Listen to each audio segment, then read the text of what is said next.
Okay. In the last class, we discussed about gravitational potential energy.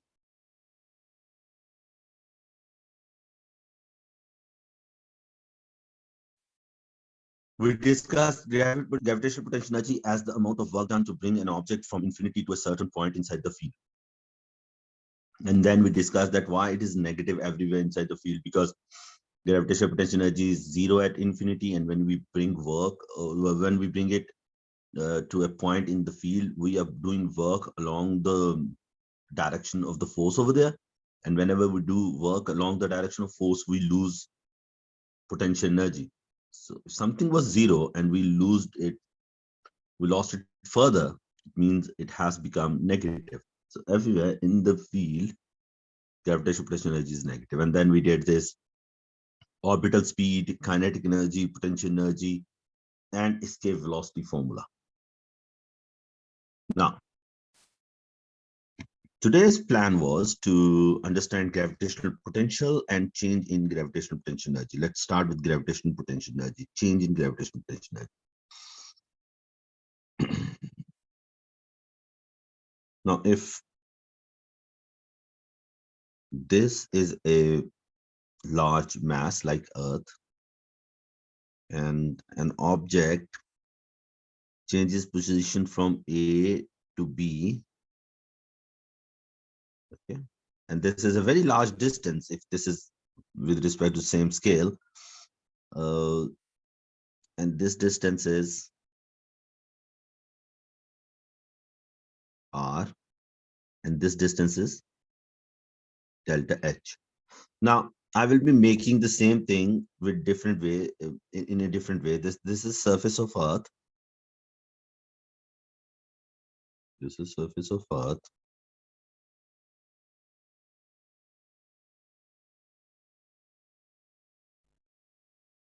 Let's say this means center of Earth.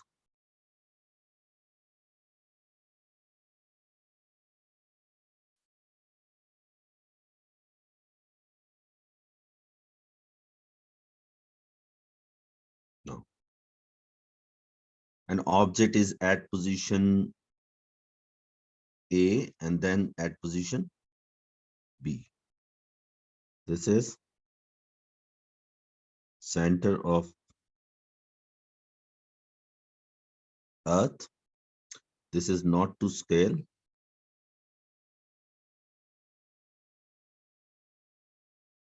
This distance is R, and this distance is delta H.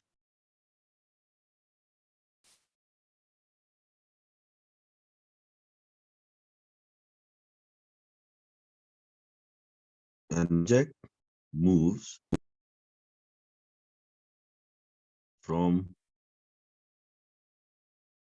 point A to point B, where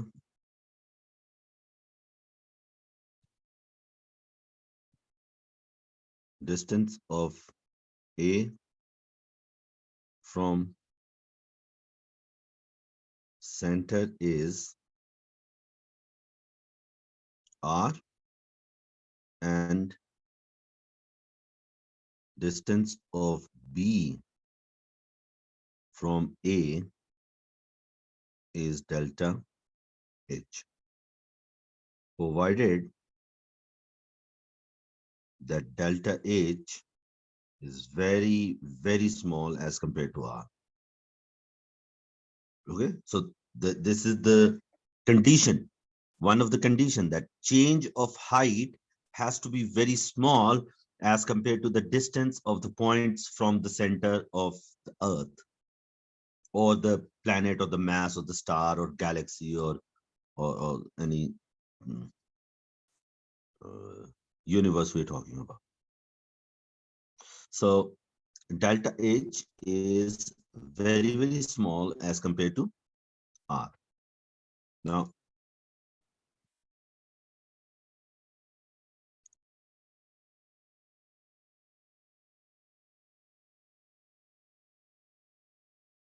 Mm,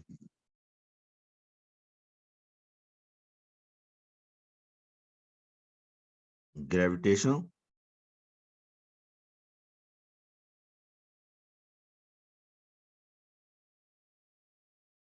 potential energy at A is, if the mass of the planet is m and the mass of the object that we are shifting is small m, gravitational potential energy at A will be minus gmm over r. And gravitational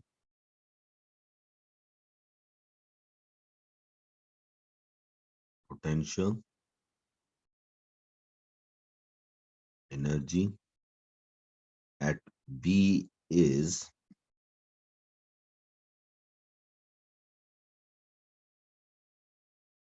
minus gmm over down. Pay attention.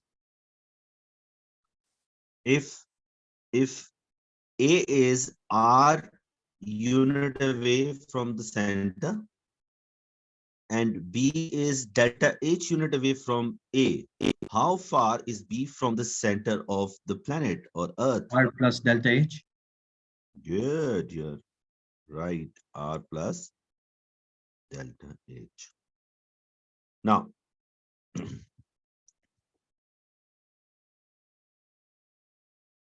change in gravitational potential energy equals to energy at B minus energy at A.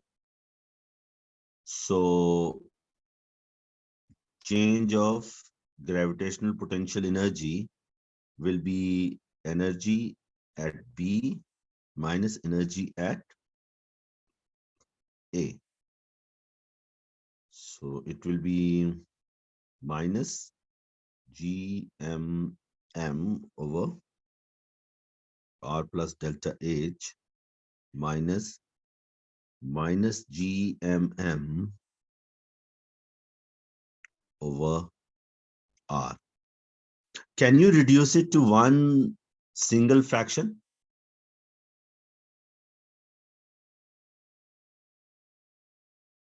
Yes, sir. Okay, do it. Let's see what you do.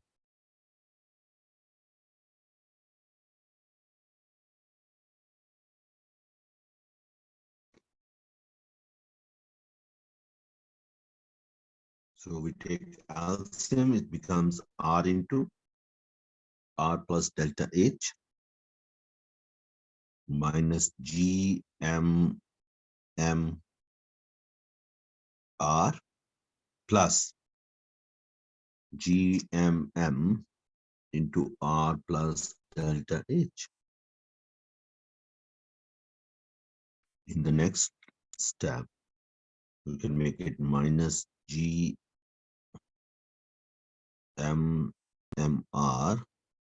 plus gmmr plus gmm delta H over r into r plus delta H, and you will find out that these two can cancel with one another.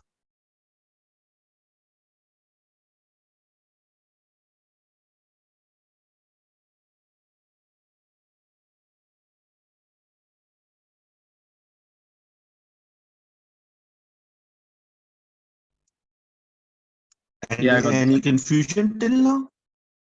No, sir, I got this. Now, as we know,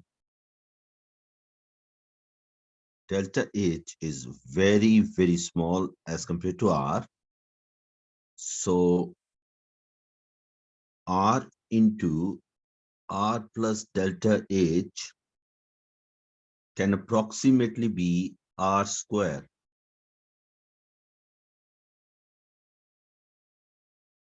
Does this approximation make sense? Yes, sir. So change in energy will be Gm over r square into m delta H. We know Gm over r square is equal to gravitational field strength. Gm over r square is actually equal to small g. So change in gravitational potential energy will be Gm delta H, and this is how we get that very famous change in gravitational potential energy formula, mg delta H.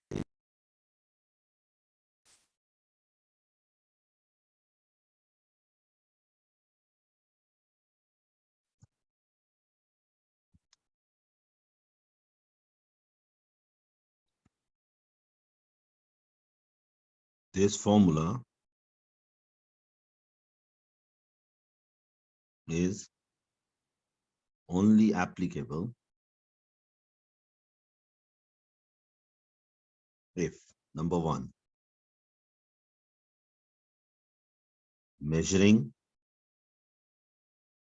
change in gravitational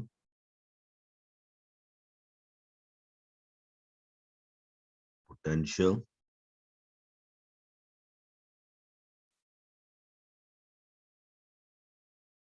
energy, not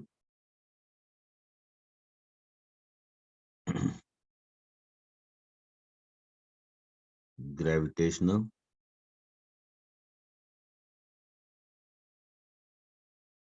potential energy. Sir, you wrote the same thing twice. Measuring change No, in no, no, gravitation. no, no, no, no, no, no, no, no. I was very careful about it. Once I said measuring change in gravitational potential energy, it is okay. You can use this formula, but you cannot use this formula if you are measuring gravitational potential energy. Ah, okay, okay, okay. Okay. If you need gravitational potential energy, then you have to use that uh, Gmm over R thing. But if you want to measure the change in gravitational potential energy, this can be your formula.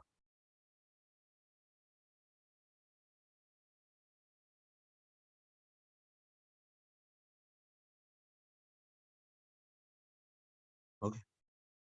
Now listen. Second thing is, if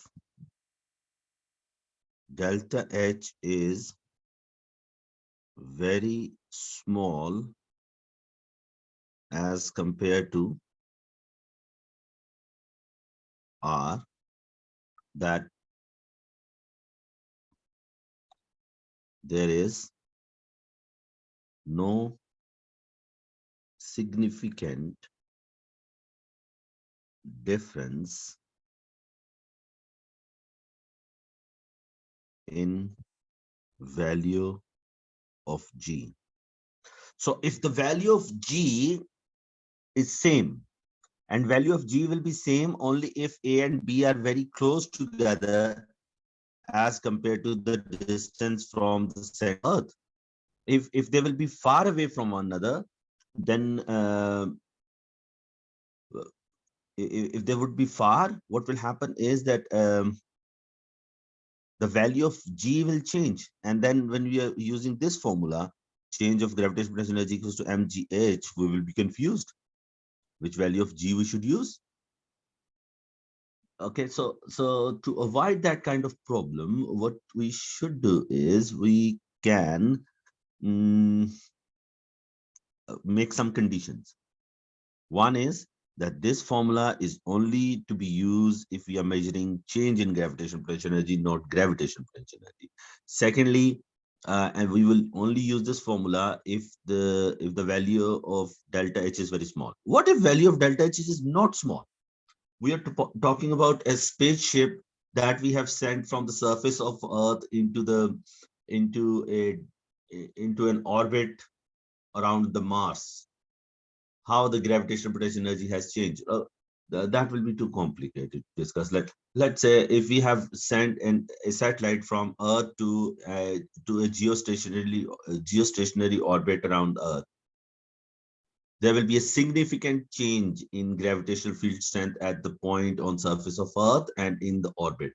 In that case, you cannot find change in gravitational potential energy using mg delta H. The problem is the G has changed and we have no idea what G we can put in. How to avoid that?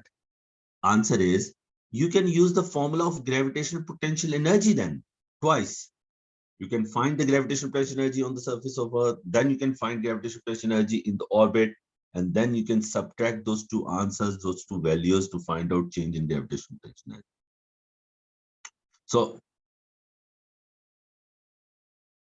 be very careful, because examiner, whenever he will give a question where you can use MGH in this topic, he will make many conditions over there, and then he can ask you why you could use this formula. Or there was a question where examiner actually asked at the end why we could not use mg delta H formula for finding change in gravitational potential energy, and in that case answer was because the height is too much as compared to the radius of the planet, so the value of G will not stay same. I hope this thing makes sense. Now,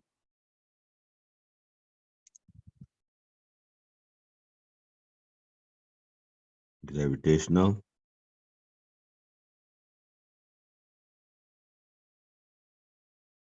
potential. The gravitational potential energy is the amount of work done on an object to bring it from infinity to a certain point in the field. On the other hand, gravitational potential energy is amount of work done to bring a unit mass from infinity to a certain point in the field. Amount of work done to bring a unit mass from infinity to a certain point in the field is gravitational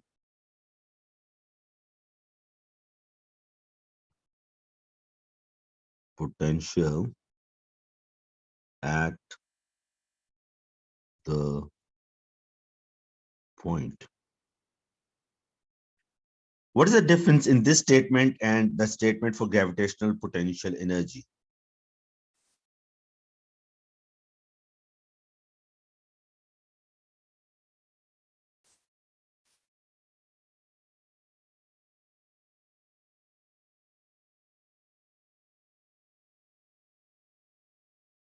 Hello?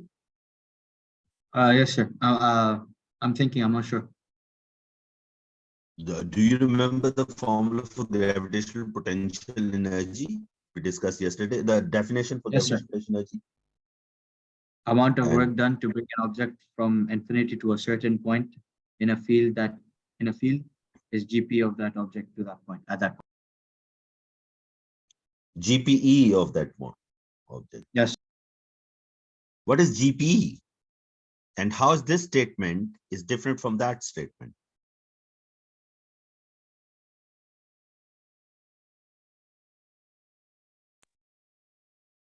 Amount of work done to bring a unit mass. Unit mass. Yes, it means we're not talking about the whole object. We're talking about per kg.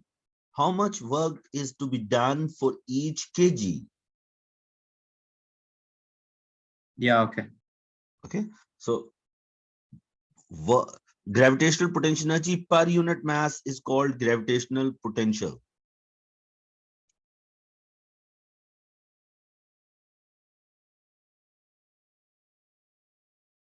Gravitational potential equals to gravitational potential energy divided by mass of the object who was brought from the infinity.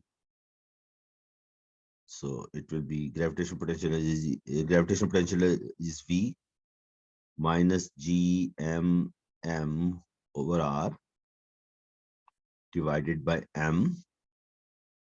So we get rid of the small m. We have V equals to minus Gm over R.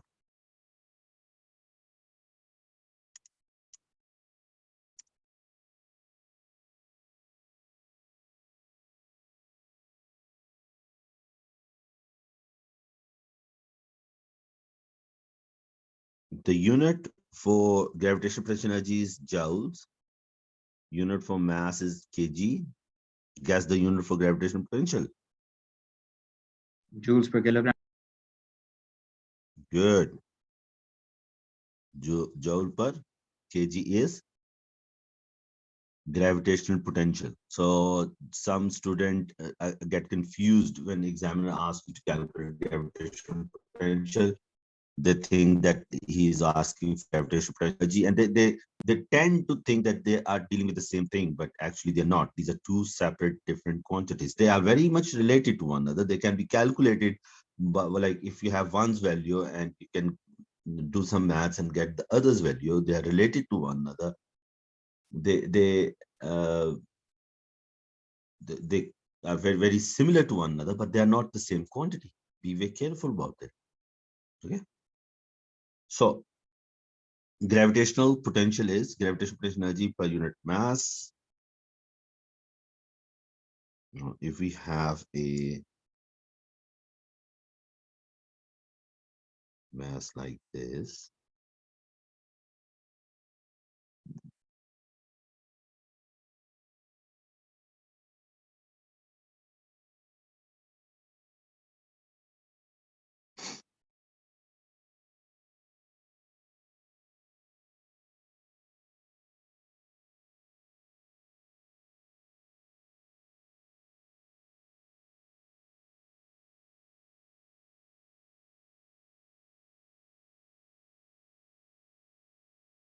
now this is the formula for gravitational, this is graph for gravitational potential, joules per kg against distance in meter. So this distance is R. This will be 2R, 3R, 4R. Okay, now we know the shape of the graph. Now, let's say 1, 2, 3, 4, 5, 6. This is the value of gravitational potential at the surface. And at the surface means you are R unit away from the center. So what happens if you go 2R unit away? Remember, gravitational potential is related to 1 over R, not the square this time. It is not the gravitational field strength. It is gravitational potential. So if you double the distance, instead of R, you go like Earth's radius is 64 100 kilometers. If we go 6,400 kilometers away from the surface of Earth, we will be in a gravitational field where our gravitational field strength will be 4 times weaker, and the gravitational potential energy will be 2 times will weaker. have increased. Like it would be half over there, because we have double the distance, so it would have been half. But half with a negative sign means actually getting increased. So if we go to 3R, it will be divided by 2. If we go to 4R, it will be 1.5. So you should have a curve of something like this.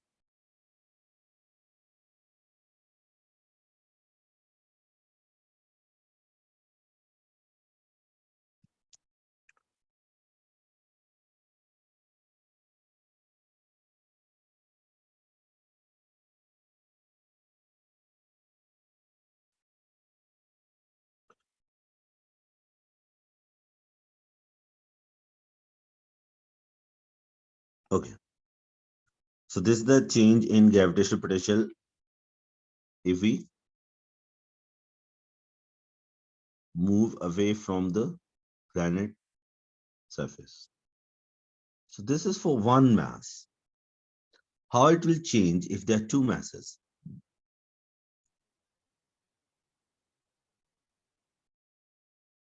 Let's start with the example where we have two identical masses.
Okay. Now there are two masses. This is M1. This is M2. And M1 is equal to M2. How the gravitational potential energy graph will change between them? Now, again, for the simplicity, we'll start with 6 lines, 1, 2, 3, 4, 5, 6. When we go double distance, it goes to 3. When we go triple distance, it goes to 2. When we go to 4 time distance, it divides by 4, like this. Similarly, on the other side will be having 6, 3, 2, and this. So what kind of curve we should get for the combined gravitational potential energy?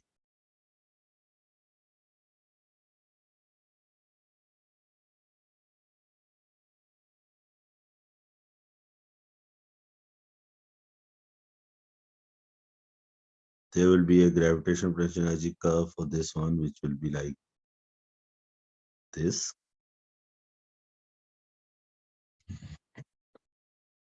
There will be a gravitational potential energy curve.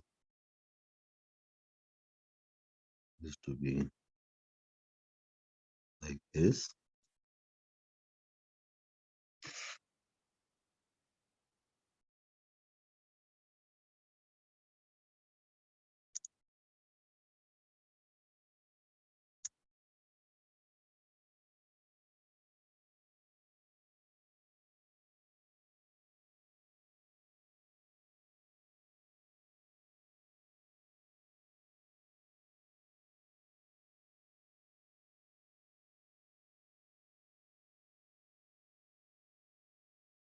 So this will be the combined effect of the two gravitational field. But this is these two graphs are actually showing the individual values.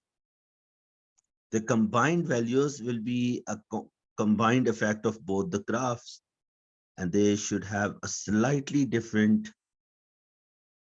shape than this. So it should be something like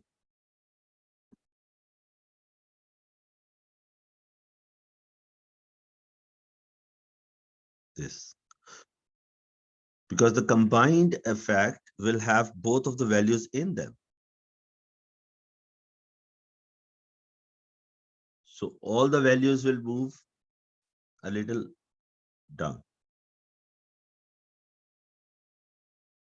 Listen, this is gravitational potential of mass 1. This is gravitational potential of mass 2. What is this? The combined effect of both of them. Yes.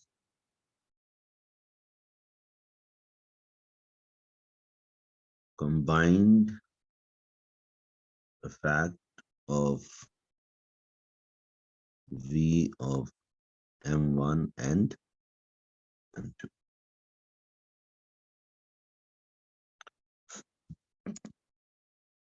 Now, what if we have two different masses, like one mass is slightly bigger or smaller than the other mass?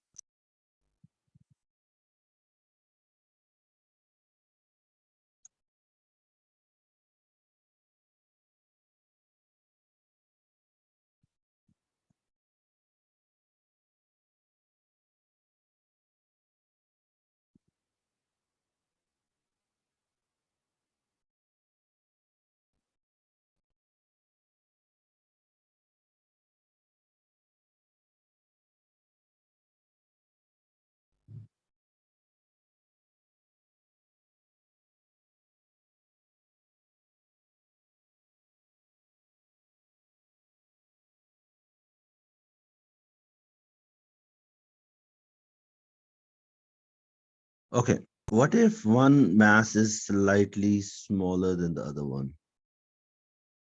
In that case, some of the values will change.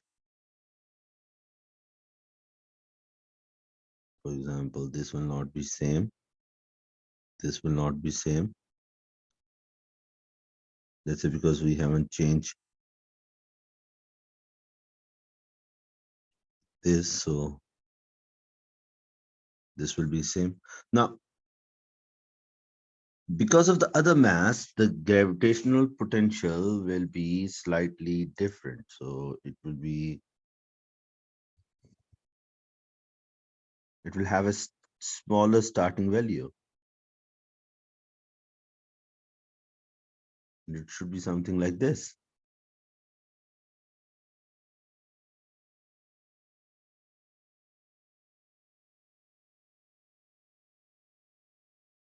Okay.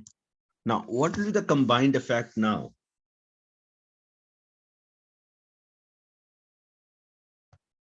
Instead of a very quadratic looking curve, you will be having a non-symmetric curve like this.